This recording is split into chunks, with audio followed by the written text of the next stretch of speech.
عید الاضحیٰ کے موقع پہ مسلمان لاکھوں جانوروں کو ذبح کر دیتے ہیں جس سے بہت سارے ریسورسز ضائع ہوتے ہیں. یہی مال کیا ہم غریبوں کے لیے یا کوئی اور ادارے جس سے سوسائٹی کی فلاح و بہبود کا کام ہو سکتے ہیں، کیا ہم ان پہ خرچ کر سکتے ہیں؟ یہ آپ سڈنی میں رہتے ہوئے یہ سوال کر رہے ہیں. جب یہاں پہ نیو ایئر ہوتا ہے آپ کو معلوم ہے کہ اس میں کیا اخراجات ہوتے ہیں. پاکستان میں یوم پاکستان منایا جاتا ہے، پیریڈ منعقد کی جاتی ہے. انسان صرف حساب کتاب نہیں ہے، وہ جذبہ بھی ہے، وہ نفسیات بھی ہے. تو ہمارے خدا کے ساتھ ہمارے تعلق کا اظہار ہوتا ہے قربانی سے، حج سے، نماز سے. اس لیے آج راہ کرم اس میں تولنے کی کوشش نہ کریں. تمام دانشور روز ہنگامہ کرتے رہتے ہیں کہ بسنت کے تہوار کو دوبارہ ہونا چاہیے. کرتے رہتے ہیں نا پاکستان میں، روز میں پڑھتا رہتا ہوں، روز سنتا رہتا ہوں. تفریح کے لیے کوئی ناجائز نہیں ہے، بڑی اچھی بات ہے، کریں. آپ کے خیال میں اس میں اربوں روپے خرچ نہیں ہوں گے؟ تو اس سے بھی اصل میں انکم جنریٹ ہوتی ہے، اس سے اکنامک ایکٹیویٹی بڑھتی ہے. تاہم نہ بڑھے، یہ عبادت ہے. تو ہمارے رب کے ساتھ ہمارے تعلق کا اس سے اظہار ہوتا ہے. جانتے ہیں قربانی کیا ہے؟ قربانی اصل میں اس بات کا سمبولک اظہار ہے کہ پروردگار اگر تیرے لیے کبھی جان دینی پڑی تو دے دوں گا. اس کے فدیے کے طور پر، علامت کے طور پر ہم قربانی کرتے ہیں. تو میرے نزدیک تو قربانی عبادت کا کمال ہے. یعنی نماز میں ہم عظمت کا اعتراف کرتے ہیں، روزے میں ہم اطاعت کا مجسم ہو کے دکھاتے ہیں، اور قربانی میں ہم جان دینے کا اظہار کرتے ہیں. اس کے آگے تو کوئی عبادت نہیں ہو سکتی. بعض ماڈرن سکالرز اور دانشوروں کی جانب سے اکثر قربانی کے دنوں میں سننے کو ملتا ہے کہ عید قربان کے موقع پر بہت مہنگے جانور ذبح کرنے سے بہتر ہے کہ انسان کسی غریب کی مالی مدد کر دے، اور بعض اوقات یہی سیم دلیل حج اور عمرہ کے خلاف بھی پیش کی جاتی ہے. آپ کا موقف کیا ہے؟ میرا موقف یہ ہے کہ ماڈرن سکالر جو ہے نا، ان کی مت ماری ہوئی ہے. شاعر اسلام تبدیل نہیں ہو سکتے. اس کی میں آپ کو ایک چھوٹی سی مثال دیتا ہوں. اس وقت ایون پاکستان جیسے اسلامی ملک کے اندر بھی لاکھوں لوگ ایسے ہیں کہ جن کو اذان کی آواز اس مسجد کی نہیں آ رہی ہوتی جہاں وہ نماز پڑھ رہے ہوتے ہیں. جب سے ایک سپیکر کا حکم ہوا تھا، اب تو خیر وہ 4 کر لی ہیں انہوں نے. تو ہم لوگ ظہر کی نماز اذان سن کے نہیں پڑھتے ہیں. ہمیں پتہ ہوتا ہے کہ مسجد میں 1 بجے جماعت ہے، فلاں مسجد میں 1:30 بجے ہے. ہم گھڑی کو دیکھ کے جا رہے ہوتے ہیں. پریکٹیکلی اس وقت اذان کی ضرورت باقی نہیں رہی ہے. اور یورپ امریکہ میں تو ویسے ہی اذان کی آواز باہر نہیں آتی، لوگ گھڑیوں کو دیکھ کے جمعے کے لیے نماز کے لیے جاتے ہیں. تو کیا اذان بند کر دیں گے؟ نہیں. وہ اسلام کے شعائر اللہ میں داخل ہے، وہ آپ چینج نہیں کر سکتے. جس طرح کہ صحیح بخاری میں آتا ہے کہ یہ رمل جو ہے طواف کے پہلے 3 چکروں میں، جو عمرے والا طواف ہوتا ہے احرام کی حالت میں، 3 چکروں میں آپ اکڑ کے چلتے ہیں. اس لیے کہ مشرکین عرب کہتے تھے کہ مدینہ بیماریوں کی سرزمین ہے، صحابہ آئیں گے تو بیمار ہوئے ہوں گے، تو نبی علیہ السلام نے حکم دیا کہ ذرا اکڑ کے چلنا ہے تاکہ پتہ چلے کہ مسلمان صحت مند ہے. لیکن اب تو اس کی کوئی ضرورت باقی نہیں ہے. لیکن آج بھی مرد نے چھوٹے چھوٹے قدم اکڑ کے اور فاسٹ چلنے ہوتے ہیں. وہ سنت زندہ ہے. صفا مروہ کی جو صحیح ہے، یہ کیا تھی؟ سیدہ ہاجر تھی نا، جو یہ ہاجرہ لفظ غلط ہے، ہاجر لفظ ہے.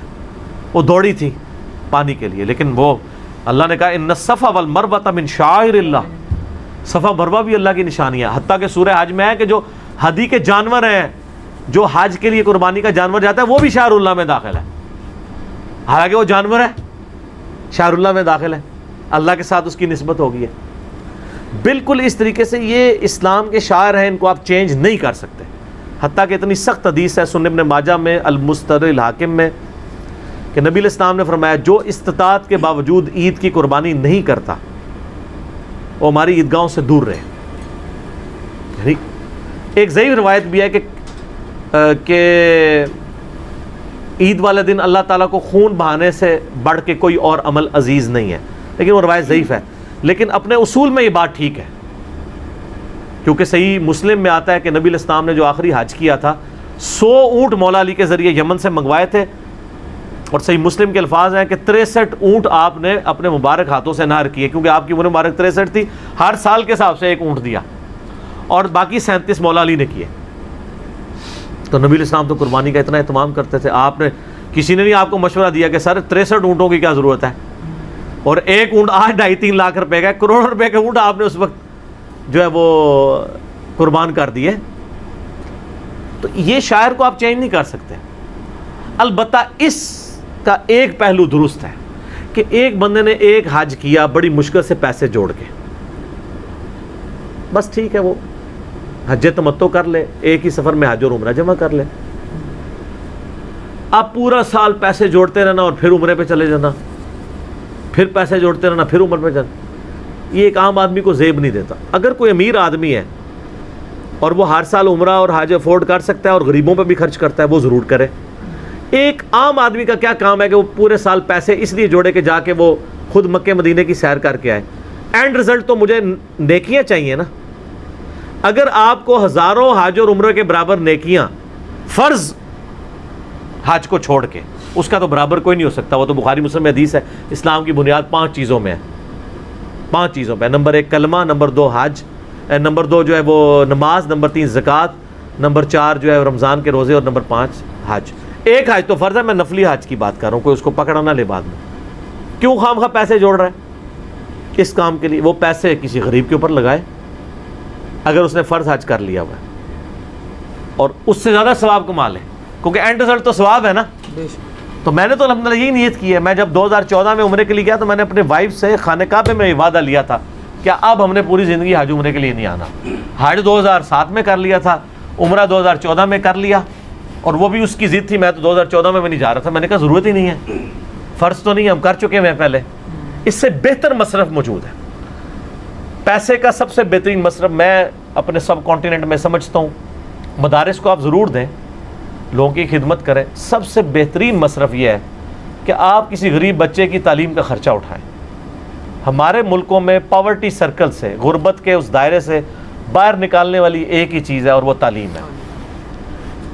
کاروباری کا بچہ تو کاروباری بن جائے گا، ایک غریب آدمی کیسے بڑا کاروباری بن سکتا ہے؟ وہ ایک آدھی کوئی دانہ نکلتا ہے. لیکن تعلیم ایسی چیز ہے، 1000 بچوں کو آپ اچھی تعلیم دلوائیں، ان میں سے 900 بچے اس لیول پہ پہنچ جائیں گے کہ وہ اپنے خاندان کو پاورٹی سرکل سے نکال لیں. تعلیم ایسی چیز ہے. اور میں جانتا ہوں کئی بچے ایسے ہوتے ہیں ان کے ماں باپ اعلیٰ تعلیم افورڈ نہیں کر پاتے، وہ بچے مزدوری میں لگ جاتے ہیں حالانکہ وہ اپنی کلاس کے ٹاپرز ہوتے ہیں. ایسے بچوں کو تلاش کریں، ان کی فائنینشیل مدد کریں، کتابیں، فیسوں کا ارینجمنٹ کریں، تو آپ ایک پورے کے پورے خاندان کو غربت کے سرکل سے باہر نکال لیں گے. تعلیم کے علاوہ کوئی ذریعہ نہیں. تو آپ یہ مصرف رکھیں، یہ بھی رکھیں. یہ جو ہر سال حج عمرے ہیں نا، یہ بھی میں اس کو کنڈیم کرتا ہوں. لیکن اگر کوئی اللہ کی راہ میں بھی لاکھوں لگاتا ہے اور وہ عمرہ بھی کرتا ہے تو اس کو بھی غلط نہیں کہنا چاہیے. یہ بھی ان علماء کا ایکسٹریمزم ہے کہ وہ کہتے ہیں نہیں جی وہ جو ایک عمرہ کر رہا ہے وہ بھی اللہ کی راہ میں ہی لگا دے. نہیں سر، وہ اللہ کی راہ میں آلریڈی بہت لگا رہا ہے تو اس کا دل ہے تو وہ پیدل میں. لیکن ایک بندہ پورا سال ہی پیسے جوڑ کے تو عمرہ کرنے چل جاتا ہے، اس کو تو ہم کہیں گے کہ اس سے بہتر ذریعہ ہے نیکیاں کمانے کا، وہ کرو. تم ان کاموں پہ پیسے لگاؤ. ہمارا ملک تو میں آپ کو بتاؤں چل ہی چیریٹی کے اوپر رہا ہے. یہ چیریٹی اگر نہ ہو نا، یہ ملک نہیں چل سکتا. پاکستانی سب سے زیادہ چیریٹی میں مال دینے والے ہیں، کیونکہ یہاں پہ جو لوگ، آپ کو پتہ ہے ہمارے شہروں میں تو یہی ہے. اب اسلام آباد میں چلو ریٹ تھوڑے زیادہ ہیں، باقی عام شہروں میں تو آپ کو 1500، 2000، 2500، 3000 میں کپڑے دھونے والی آپ کو مل جاتی ہے پورے مہینے کے لیے، کہ وہ ہفتے میں 2 دن آ کے کپڑے دھو دے گی، برتن دھو دیتی ہے. کتنے سارے کام، صفائیاں کر کے بھی 1500، 2000. سر 30 دن ایک گھر کی صفائی کرنا اور 1500، 2000 کچھ بھی نہیں ہے. لیکن وہ کر رہی ہوتی ہیں. کیوں کر رہی ہوتی ہیں؟ کہ ان کو پرکس مل رہے ہوتے ہیں ساتھ، سائڈ بینیفٹ. وہ صرف وہ نہیں مل رہا ہوتا، جب جس گھر میں وہ کام کر رہی ہوتی ہیں، جب ان کا کوئی بچہ، کوئی رشتہ دار باہر سے آتا ہے، وہ کتنا کچھ گفٹ کرتا ہے. پھر سائڈ پہ کئی ایک خرچہ اللہ نے ان کا لگایا ہوتا ہے اس اعتبار سے کہ وہ کر رہے ہوتے ہیں. یعنی میں اپنے گھر میں، ہمارے گھر میں یعنی 3-4 یعنی کام کرنے والی ہیں.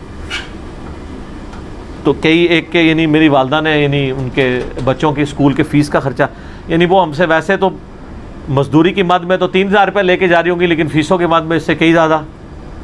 کبھی کسی کا فریج خراب ہو گیا، اس کو فریج نیا لے دیا ہے. تو یہ سائڈ بینیفٹس بھی چل رہے ہوتے ہیں، چیریٹی پہ چل رہا ہوتا ہے. میں یہ مطلب کوئی مشہوری کے لیے نہیں، ویسے آپ کو میں ایگزامپل کے طور پہ ایک بات پیش کر رہا ہوں کہ پیسے حج عمروں کی بجائے ان کاموں میں لگائیں. البتہ جو بندہ بہت امیر ہے، حج عمرہ بھی افورڈ کر سکتا ہے اور غریبوں کو بھی دے سکتا ہے، اس کے حج عمرے پہ پابندی نہ لگائیں اور اس کو یہ تانا نہ دیں کہ تو کیوں ہر سال حج پہ چلا جاتا ہے. صحابہ کرام میں ایسے لوگ تھے جو ہر سال حج کرتے تھے. یہ علیحدہ بات ہے کہ وہ رہنے والے وہاں کے تھے، وہاں کے رہنے والوں کو ہر سال حج کرنا چاہیے. عبداللہ بن عمر اگر حج کے لیے آتے تھے تو پاکستان سے تو نہیں جاتے تھے نا، وہ وہیں سے ہی جاتے تھے، امیر حج ہوتے تھے. تو بعض لوگ ان کی مثالیں بھی دے رہے ہوتے ہیں، یعنی صحابہ تو صحابہ وہیں سے، یعنی اب اگر کعبہ ہوتا ادھر پاکستان کے اندر تو ہم بھی ہر سال کر لیتے، خرچے ہی کو نہیں تھا ہوتا. یہ بتائیں نا کہ صحابہ کرام مطلب وہ 3-4 ملکوں سے آتے ہوں حج کرنے کے لیے. نہ سر، جو حجۃ الوداع پہ دوسرے ملکوں میں چلے گئے انہوں نے مڑ کے تو نہ قبر رسول کی زیارت کی ہے اور نہ خانہ کعبہ کی. یہ آپ ہی تڑپتے رہے ہیں. ان کو پتا تھا کہ نبی علیہ السلام کا مشن زیادہ ضروری ہے. اس مشن کے لیے ان کی قبریں، پھر کسی کی جا کے رشیا میں قبر بنی ہے، کسی کی افغانستان میں بنی ہے. آپ ویسے کہتے رہتے ہیں کہ ہم مدینہ شریف میں جا کے دفن ہو، اچھی خواہش ہے، لیکن اس سے بڑی کاز یہ ہے کہ آپ نبی علیہ السلام کے مشن کے لیے محنت کریں. ٹھیک ہوگی جی.